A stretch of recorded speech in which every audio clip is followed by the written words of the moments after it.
आप सभी लोगों का हमारे YouTube चैनल पर स्वागत है। तो आज की क्लास का है पहला क्वेश्चन, 3x² माइनस के 5x प्लस के 2 बराबर 0 के मूल हैं वास्तविक और अलग, काल्पनिक, वास्तविक और बराबर 1 और 2। तो आप लोग देखें हम लोग क्या करें, इसके करते हैं पहले फैक्टर। 3x² माइनस के 5x को किस प्रकार से तोड़ें, 3x और 2x में, तो इसका जब ऐड कर रहे हैं तो आ रहा है माइनस के 5x और मल्टीप्लाई कर रहे हैं तो आ रहा है 3x², कितना 6x²।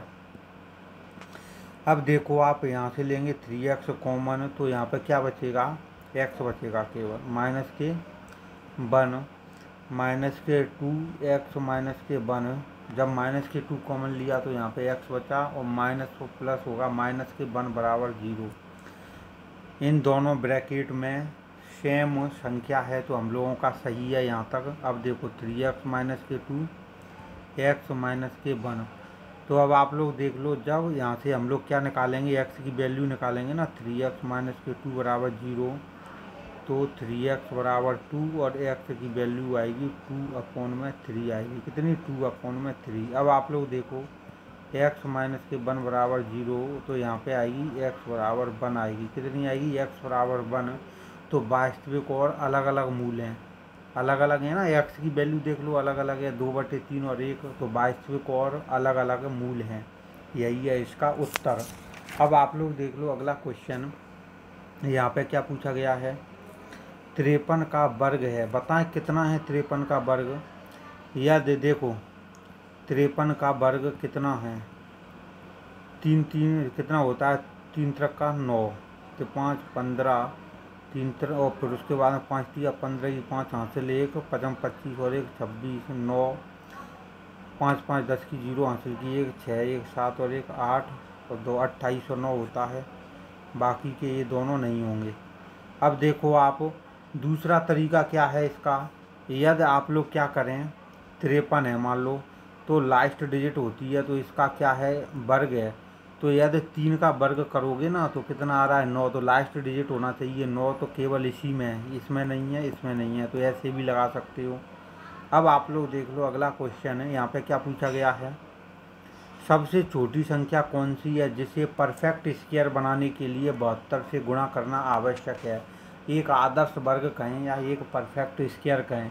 तो आप लोग देख लो, यदि ये विकल्प को हम लोग चेक करते हैं तो देखो, यदि 72 का गुणा करें ना 3 से, तो कितना आ रहा है, 3 दूनी 6 7 21। तो यह स्क्वायर है क्या, किसी चीज़ का नहीं है। अब देखो अगला बी विकल्प क्या है, तो ये वाला हो गया गलत। अब देखें सभी, यहाँ पे क्या है, देखो 72 गुणा 2, तो 2 दूनी 4, 2 7 14। देखो यह बन गया परफेक्ट स्क्वायर, 12 का स्क्वायर बन चुका है। यदि हम लोग 72 में 2 का गुणा कर रहे हैं ना, तो क्या आ रहा है, परफेक्ट स्क्वायर आ रहा है 144, जो कि 12 का स्क्वायर है। अब देख लो सी विकल्प, यदि हम लोग 72 में गुणा 1 करते हैं ना तो 72 आता है, तो यह परफेक्ट स्क्वायर है, नहीं है, ये भी गलत हो गया। अब देख लो आप चौथा वाला विकल्प क्या है, 72 का यदि 4 से गुणा करेंगे ना तो कितना आएगा, 4 दूनी 8 और 7 चौका 28, 2 से 88 आ रहा है, परफेक्ट स्क्वायर है, नहीं है, तो ये भी गलत, ये भी गलत, ये भी गलत। तो केवल 2 होगा। यदि 2 का हम लोग 72 से गुणा करेंगे ना तो क्या बन रहा है, परफेक्ट स्क्वायर बन जाएगा। अब देख लो आप अगला क्वेश्चन, यहाँ पे देखो इसका क्या करना है, 32/x बराबर x/8। देखें सभी, तो 32/x बराबर x/8, तो इसका कैंची गुणा करेंगे ना तो x² बराबर 32 गुणा 8। तो देखें सभी, 4 × 8 लिख सकते हैं, 32 को गुणा 8 और इसका निकालो अंडर रूट, तो 4 का वर्गमूल होता है 2, 8 2 8 के पेयर बन गए, तो 1 8 हो जाएगा बाहर, तो कितना आएगा, 16 आएगा। x की वैल्यू कितनी हो जाएगी, 16 हो जाएगी। तो यही है इसका आंसर कि x की वैल्यू होगी 16। अब देख लो अगला क्वेश्चन, यहाँ पे हमें क्या करना है कि k निर्धारित करना है, जिससे समीकरण कितना है, k की वैल्यू हमें डिसाइड करनी है। यहाँ पे जो कि एक द्विघात समीकरण दिया है के मूल क्या हों, बराबर हों। तो आप लोग देखो, यदि इसके मूल बराबर होंगे ना तो क्या कंडीशन होती है, d बराबर b² - के 4ac बराबर 0। तो देखें सभी यहाँ पे क्या है, डी बराबर बी स्क्वायर माइनस के 4ac बराबर 0। यहाँ पे देखो ए बराबर कितना है 2k है, बी की वैल्यू है माइनस के 40 और सी की वैल्यू है 25। कितनी है 25। हम लोगों ने जो सामान्य समीकरण होता है ना द्विघात का, A X square B X plus के सी बराबर 0 से क्या कर दी, तुलना कर दी। इस चीज़ को भी ध्यान रखें सभी। तो यहाँ पे b की वैल्यू कितनी है आप लोगों को पता है कि माइनस के 40 है, माइनस के 40 का स्क्वायर माइनस के 4 इंटू ए की वैल्यू कितनी है 2k, सी की वैल्यू है 25।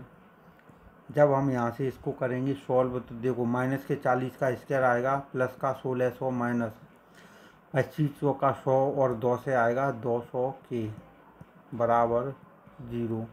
तो k की वैल्यू कितनी आएगी, देखो 200 के बराबर हो जाएगा कितना, 1600 हो गया।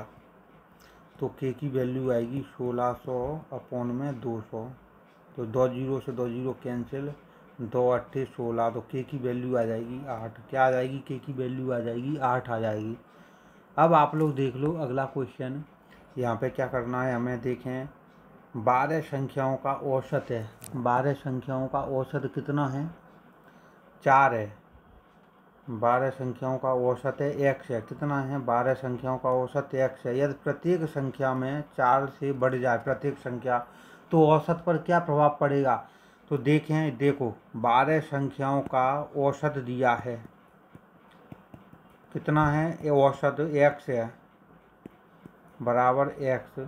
यदि हम लोग क्या करें, प्रत्येक संख्या में, क्वेश्चन में कह रहा है प्रत्येक संख्या में कितना जोड़ रहे हैं, प्रत्येक संख्या में 4 की बढ़ोतरी हो जाए, बढ़ोतरी होगी ना, तो उसका औसत भी 4 बढ़ेगा। औसत कितना बढ़ेगा, औसत भी 4 बढ़ जाएगा, क्योंकि प्रत्येक संख्या बढ़ रही है। तो पहले औसत कितना था, x था, अब हो जाएगा x प्लस के 4। कितना हो जाएगा, x प्लस के 4। इस प्रकार के लॉजिकल क्वेश्चन भी कई बार पूछे जाते हैं, क्योंकि प्रत्येक संख्या बढ़ रही है ना, तो इसका यही आंसर होगा, x प्लस के 4 होगा नया औसत। अब देखें आप अगला क्वेश्चन। यहाँ पे क्या करना है हमें कि 18p स्क्वायर बनाने के लिए 12p स्क्वायर में कितना जोड़ना चाहिए। तो देखें सभी, यहाँ पे क्या पूछा गया है कि 18p स्क्वायर बनाने के लिए 12p स्क्वायर में क्या जोड़ना चाहिए। देखें सभी, तो देखो 12p स्क्वायर में क्या जोड़ दें, मान लो हम लोग जोड़ रहे हैं x, तो कितना बनेगा 18p स्क्वायर, यह बन जाएगा। तो देखें सभी, जब इसको सॉल्व करेंगे ना तो कितना आएगा, 18p स्क्वायर माइनस के 12p स्क्वायर, तो कितना बच रहा है, 6p स्क्वायर बच रहा है। कितना बच रहा है, 6p स्क्वायर। सभी स्टूडेंट ध्यान रखें कि 6p स्क्वायर बन रहा है। क्या बन रहा है, 6p स्क्वायर। तो यही हो गया इसका आंसर। अब देख लो अगला क्वेश्चन, और बहुत ही प्यारा क्वेश्चन है, क्योंकि इस प्रकार के तो बार बार पूछे जा रहे हैं MP पुलिस के पेपर में 2016 में। तो यहाँ पे हमें क्या करना है, द्विघात समीकरण है, ठीक है ना। तो एक्स स्क्वायर माइनस के 8x प्लस के 16 बराबर 0 के मूलों के बीच अंतर निकालें सभी। तो यहाँ पे हम लोग क्या करेंगे, जो सामान्य फॉर्म होती है ना समीकरण की, क्या है, ax स्क्वायर प्लस के bx प्लस के c बराबर 0। तो यहाँ पे देखें सभी, a की वैल्यू है 1, b की वैल्यू है माइनस के 8 और c की वैल्यू है 16। कितनी है c की वैल्यू, 16। तो इसका हम लोग क्या करेंगे तो हम लोग सबसे पहले क्या करें, इस वाले समीकरण को इस प्रकार से तोड़ें। तो कभी कभार मैंने यह मतलब सामान्य फॉर्म से तो इसलिए बताया सामान्य समीकरण, क्यों ऐसे हम लोग तुलना करते हैं। तो कभी कभार क्या है, आप लोगों से मूल पूछ लेता है। अब आप लोग देखें यहाँ पे, मैं इसको क्या करता हूँ, डायरेक्ट कर देता हूँ। देखो एक्स स्क्वायर माइनस के 8x को हमें इस प्रकार से तोड़ना है। तो माइनस के 4x माइनस के 4x और प्लस के 16 बराबर 0। देखो माइनस के 4x और माइनस के 4x का जब मल्टीप्लाई करेंगे ना, तो प्लस के 16x स्क्वायर आ रहा है, और 16 का करेंगे एक्स स्क्वायर में तो आ रहा है 16x स्क्वायर। तो दोनों आ गई इक्वल, तो ये हम लोगों का है सही। तो यहाँ पे हम लोग क्या करें, x कॉमन ले लें, x माइनस के 4 माइनस के 4 कॉमन लेंगे तो x माइनस के 4। तो देखो x माइनस के 4 और ब्रैकेट में क्या बचा, x माइनस के 4। तो यहाँ पे x की वैल्यू आ गई 4 और 4 आ गई, क्या आ गई, 4 और 4। तो इन मूलों के बीच में अंतर निकालना है। देखो 4 और 4 हैं, तो मूलों के बीच में जब हम लोग क्या निकालेंगे, अंतर निकालेंगे ना, मूलों के बीच डिफरेंस। तो कितना है दोनों के बीच में, देखें सभी, 4 माइनस के 4 बराबर 0 है। कितना है, 0। इन दोनों के बीच में 0 का अंतर है, क्योंकि मूल हैं बराबर 4 और 4। जब इन दोनों का अंतर लेंगे, दोनों का डिफरेंस लेंगे तो 0 आएगा। तो यही है हम लोगों का आंसर, कौन सा है, 0। अब देख लो आप अगला क्वेश्चन, और बहुत ही प्यारा क्वेश्चन है। यहाँ पे हमें क्या करना है, देखें सभी, अगला क्वेश्चन देखें कि 156 का अग्र गुणनखंड निकालना है। क्या निकालना है, 156 का अग्र गुणनखंड निकालना है। तो देखो सभी, 156 का यदि अग्र गुणनखंड निकालेंगे ना, तो यहाँ पे क्या आने वाला है,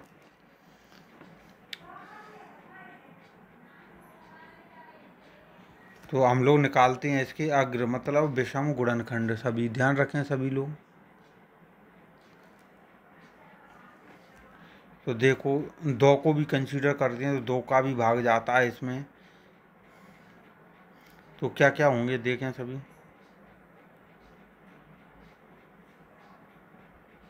2 का भी जाता है भाग, 2 का जाता है, उसके बाद में 4 का जाता है, तो 4 को लिख लो 2 बार। देखो 4 का जाएगा 156 में भाग, 156 में 4 का जा रहा है क्या, देखें सभी, 4 का जा रहा होगा, बिल्कुल जा रहा होगा 4 का।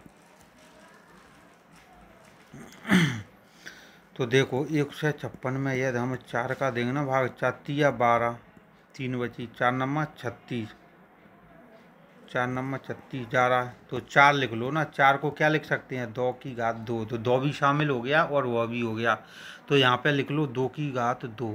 अब देखो सभी, 6 5 11 1 12, तो 3 का भाग जा रहा है, 3 भी हो गया। अब देखें सभी, 156 में देखो 11 का नहीं जाएगा भाग, 11 का नहीं जा रहा, 13 का देख लो, 13 एकम 13, तो यहाँ पे 3 बची 36, 13 का भी नहीं जा रहा है। 13 का जा रहा है क्या, 156 का अग्र गुणनखंड मतलब विषम गुणनखंड क्या है, तो देखो 13 का नहीं जा रहा, 13 एकम 13, और यहाँ पे कितनी बची, 5 में से 3 गए तो 2 बचेगी, तो 13 दूनी 26 जा रहा है, 13 का भाग जा रहा है, 5 में से 3 गए तो 2 बचेगा ना, तो 13 दूनी 26 होता है 12, तो 13 भी है शामिल, ठीक है ना। तो 2 की घात 2, 3 और 13 हो गए शामिल। अब देखो इसी विकल्प में है, तो ये वाला विकल्प हो गया सही। अब देखो 5 का भाग जा रहा है, नहीं जा रहा, तो ये वाला गलत हो गया। अब देखो 3 का 11 का जा रहा है, 11 चेक करना है केवल, तो 156 में यदि हम लोग क्या दें, 11 का भाग देंगे ना, नहीं जा रहा, देखो 11 एकम 11, 4 बच गई, 5 में से गई 4, 46, 11 चौका 44, नहीं जा रहा, 2 शेष बच रहा है। अब देख लो यहाँ भी 11 है, तो नहीं जा रहा 11, ये गलत हो गया, ये गलत हो गया, यहाँ पे 5 है इसलिए गलत हो गया, तो यही विकल्प बचा, 2 की घात 2, 2 का भाग जाता है, क्योंकि अग्र का मतलब होता है विषम गुणनखंड, 3 का भी भाग जा रहा है और 13 का भी जा रहा है, ध्यान रखें इस चीज़ का। तो यही है हम लोगों का आंसर। अब देख लो आप अगला क्वेश्चन, इसका हमें क्या करना है, 16 का घनमूल काय काय के बीच में स्थित है, 16 का घनमूल। तो देखें सभी, 1 एवं 2 के मध्य देखो सभी, 16 का घनमूल तो काय काय के बीच में है। तो देखें 16 का घनमूल कितना होता है, 16 का घनमूल, तो ये होगा क्या, अंदर 2 की घात 3 कर दें, तो इसका आएगा 2 आएगा। 2 की घात 3 कितना होता है, देखो 2 गुणा 2 गुणा 2,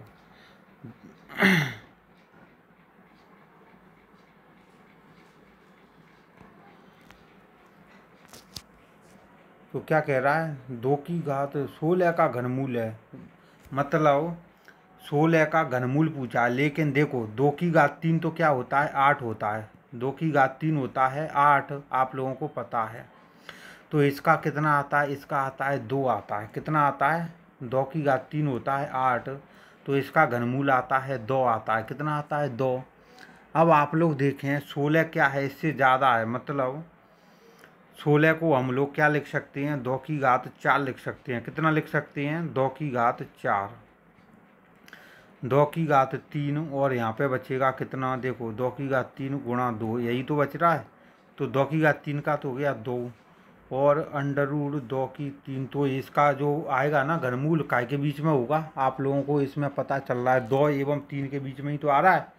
देखो 2 से तो ज़्यादा आ रहा है, हम लोगों ने निकाल लिया, क्योंकि 2 की घात 8 का क्या आता है घनमूल, 2 आता है।